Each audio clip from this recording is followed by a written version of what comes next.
ánægður með frammistöðuna hérna í kvöld?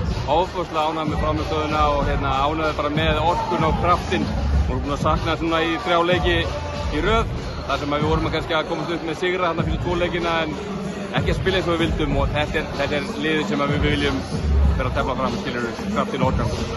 Þetta er líka annað að það er búið að vera mikið svona dómara fíaskó, ekkert endilega dómarum að kenna sko, en þið voru einbeittari og bæði Kane og Basíl að leik. Já. Var það eitthvað sem þið settu upp? Voru ekki að segja við að einbeita sig meira að leiknum heldur en áhorfendum? Bara allt liðið. Við erum að erum betri í körfu heldur en dómgæslu og við erum að reyna að halda okkur við það. Já, samt kom upp þetta að spá að dómgæstir að hvort lið það vittur inn í teig og svona brýttir lína. Er þetta bara svona þetta keppnum? Já, ég er sammálaður. Mér fannst þetta gott að heyra svona hluti sem mann benda á það, en mér fannst, ég veit það ekki. Það er alveg sem vera, hvort lið komst upp í körfuna og það var aldrei dæmt, skilur, það var svona að kepla eitthvað að grunda eitthvað.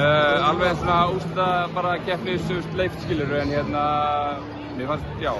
Ég meina það lítur kannski vera erfitt að svona setja upp leikið út úr uppstandring staðar og þetta kannski vera einhvern veginn að hafa í uppstandringuna. Nei, en mér finnst ekki að vera að tala dómgæslu, við ætlum að vera að tala eitthvað leiðilega atvik eftir leiki, bæði leik 1 og leik 2, nú var ekki leiðilega atvik, þannig að bara tölum við geggjaðan leik, þessa geggjuðu stemmingu sem var og bara æðislegu framistöðu hjá okkar mönnum.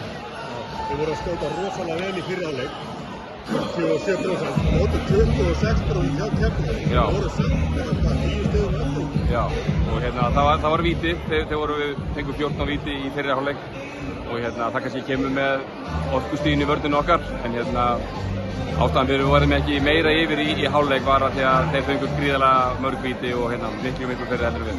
Og eitt af lokum, við heldum sjálfnar fyrir bara svona í seinni hálfleik, bæði Vali og Basíl.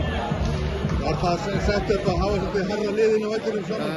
Nei, þetta er alltaf bara svona í flæði leiksins. Maður er að reyna að sjá svona hvað er að virka fyrir okkur og við erum bara með ótrúlega breiðan hóp. Við erum með alls konar uppstillingar á liðin sem við getum stillt fram sem hafa verið að virka fyrir okkur í vetur og bara algjör forréttindi fyrir þjálfara að geta sett saman alls konar línur inn á völlin. Arnór, þið lítið sér Arnór Helgasyni í úrslitakeppni, hann kom með gott framlag í 3. leiknum. Já, og